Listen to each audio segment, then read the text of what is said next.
have to say, I like the view from the third row, but the view from up here is wonderful. Thank you, everybody, for being here today. Sermon today, I don't know if I feel comfortable calling the sermon, the topic today is called Beliefs of a Non-Believer. What might a non-believer believe? I appreciate the opportunity to discuss this. I will not speak for all non-believers, but I will share one perspective. Non-spiritual people are overwhelmingly much more than Spock-like individuals who reject everything except science and reason. We feel, we laugh, we love, we aspire, we hope, we rejoice, and we are grateful. We cherish the transformative, the transcendent, and even at times that which surpasses our comprehension and understanding. We enjoy music, the arts, companionship, mystery, awe, beauty, walks on the beach, and getting caught in the rain, but maybe not pina coladas all the time. And talking about those of us whose worldview is entirely without belief in the supernatural, I'll use the term atheist. I could avoid it and use other terms like non-theist, naturalist, secular humanist, freethinkers, post-theist, brights, materialist, non-believer, or others. Each of those names has advantages and disadvantages. However, I'll mostly use atheist because while it's a seemingly harsh word to some, it's direct and honest, and it's a word that's in need of redeeming. What does it mean to be an atheist? Some would define us as horrible people who hate God and love evil, or people who want to see God banished from public and private life, or people who are sure that there's no God. I can't speak for all atheists, but all I know would strongly object to any of those definitions. Atheists are mostly just people who choose to live their life without strict guidance from theistic beliefs. All of us here today live our lives in neglect of certain gods. We all fail to honor, seek approval, follow the path, or heed the advice of thousands of theistic traditions. Atheists just go one God further than most. Here's the question for today. Might a you with a more supernatural worldview find a valuable perspective rooted in atheism to incorporate into their personal theology? Some might doubt that. Some see science and reason as a constraint, not a launching pad. Most of us know the story of the Jefferson Bible. Thomas Jefferson started with the New Testament, and with a razor he removed all the supernatural elements. I don't find that to be a good example of what atheism has to offer. I don't like a model that suggests that religion formulates something good and then humanity uses science and reason to whittle it down and takes out what doesn't belong anymore. Atheism to me is not about stripping down, but rather about building up. A materialistic worldview is fertile soil for positive and affirming life view. While everyone here overwhelmingly respects science and religion, at least as long as they stay within their own circle, many feel it's essential to go outside of the natural world for wisdom and wholeness. As an atheist, I believe that wisdom and wholeness are enhanced by staying within the natural realm. It is through the natural world that I see most clearly. Some might say atheists with purely materialistic worldview is unnatural. All cultures and people have always believed in one sort of God or another. Not so. Let me introduce you to the Pitaha.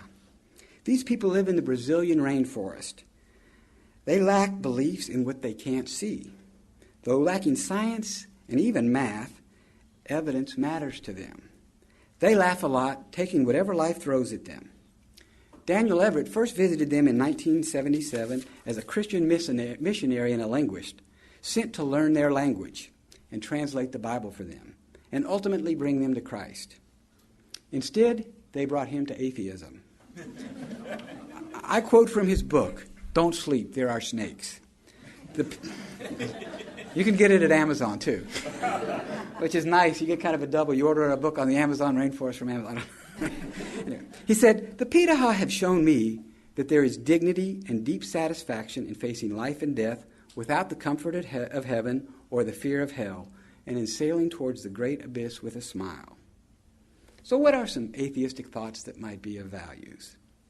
At times, it's good to embrace the I don't know. Dave Weisbert, a UU minister, said, As many of you know, I am troubled by what I see as a trend in the Unitarian Universalist churches today to look for reassurances more than challenges, to back away from doubt in search of security. Why are we uncomfortable with "I don't know"?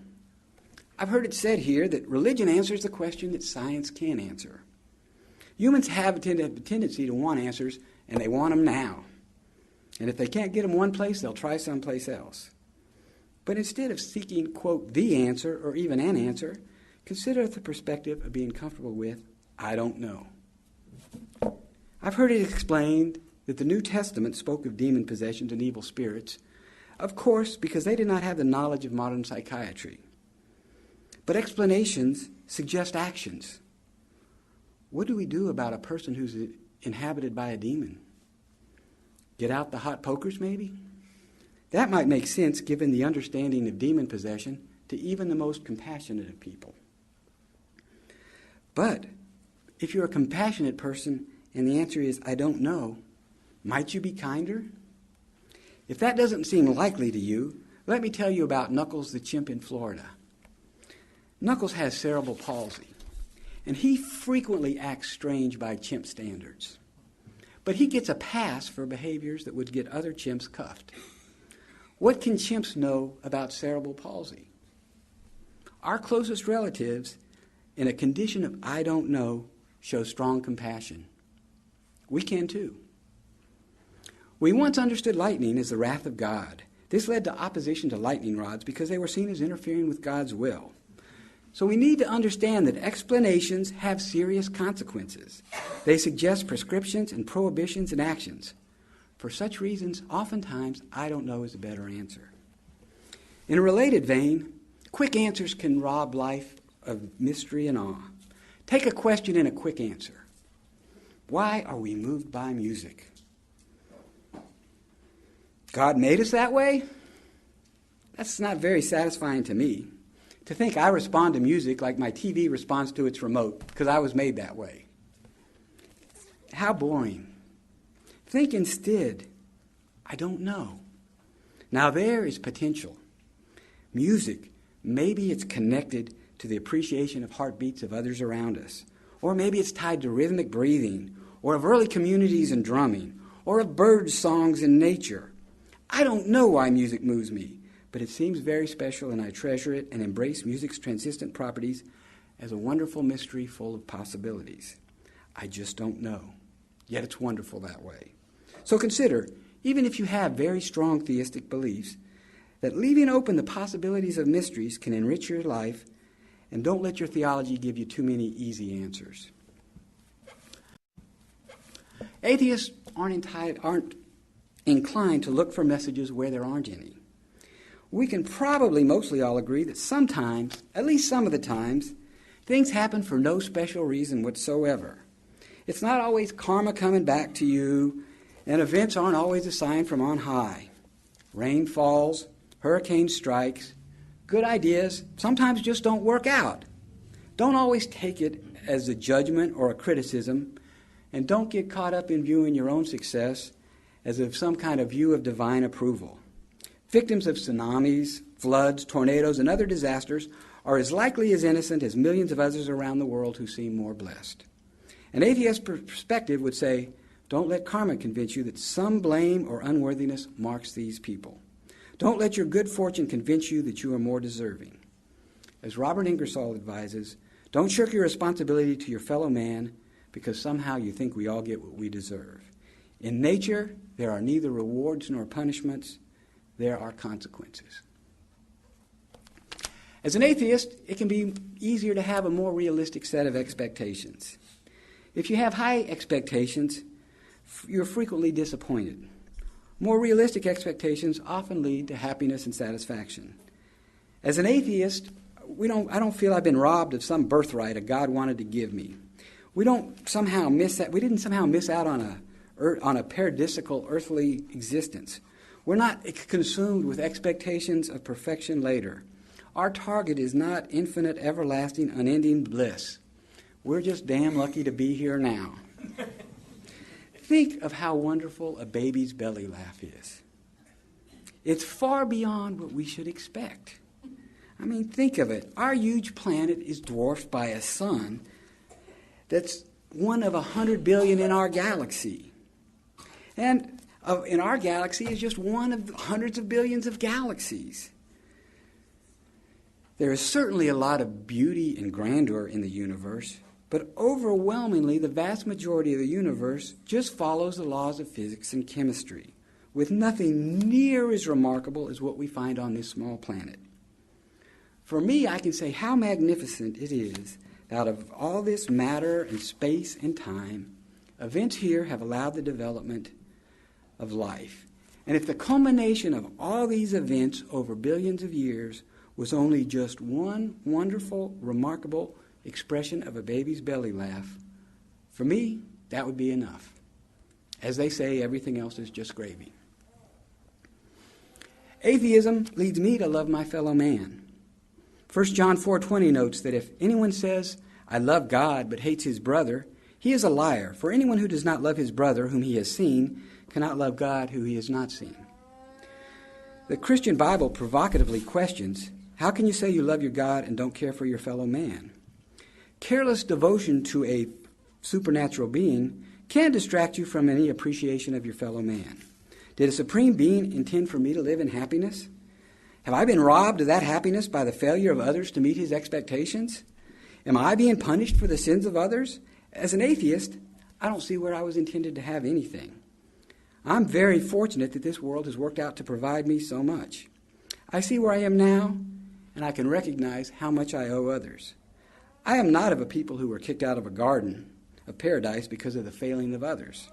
I have comfort because of what others have done. The sweat, love, kindness, and generosity of others have built this world.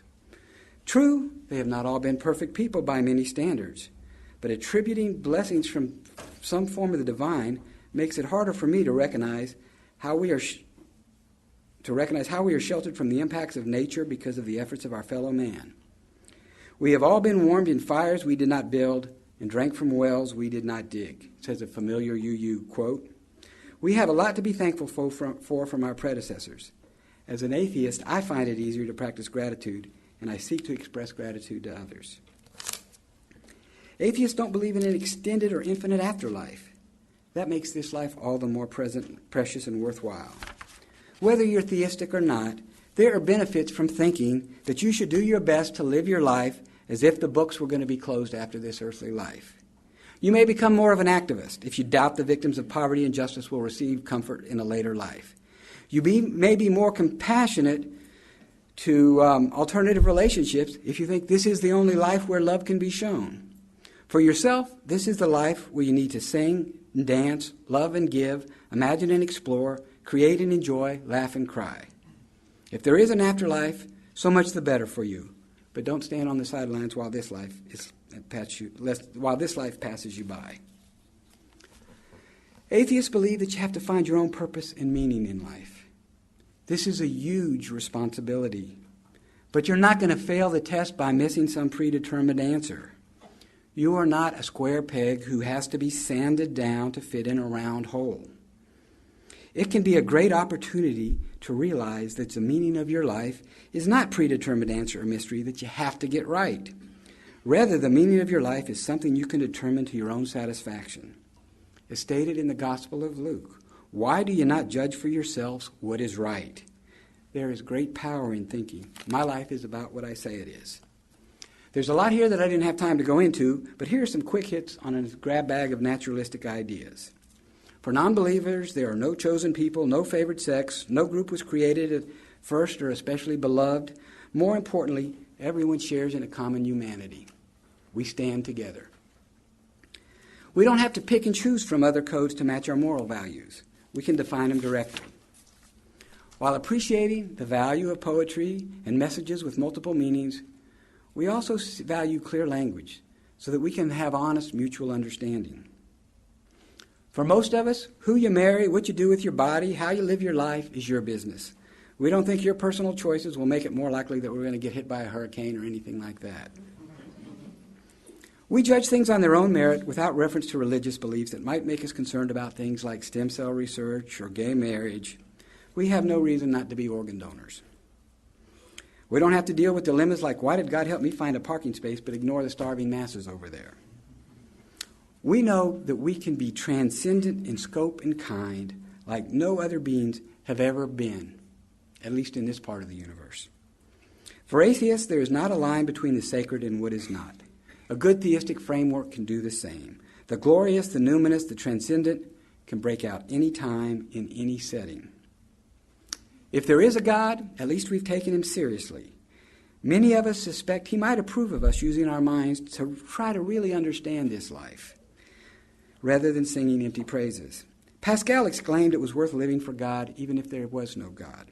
Robert Price turned that around and asked, perhaps it is worth living without God even if there is one. Maybe that's his will. I think atheism is a source of optimism, hope, and joy. However, I admit it would be nice if we had a family reunion after this life. I'm not sure I'd want it to last forever, but a family reunion would be nice.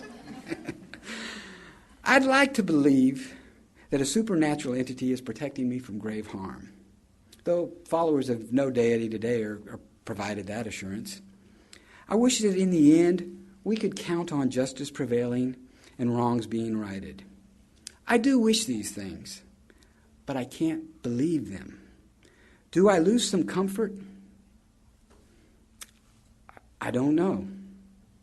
For me, it seems that I am more relaxed and at peace where I am accepting only what I truly believe.